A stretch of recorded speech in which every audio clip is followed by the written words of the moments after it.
Welcome back to another technical video. Today I'll be going through your questions, answering them and hopefully finding that solution that you're looking for.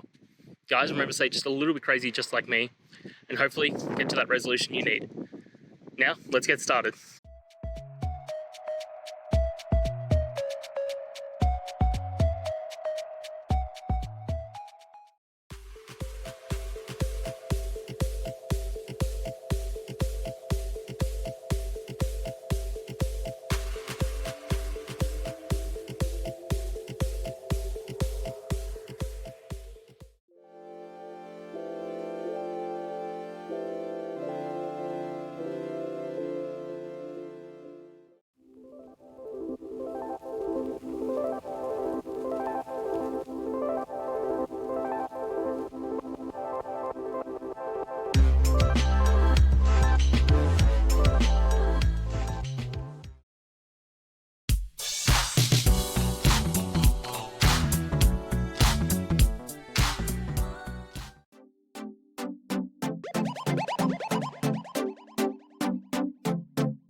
And that's it, guys.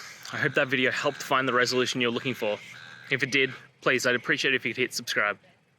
Until the next time you need more technical help, I hope you have a good one. Cheers.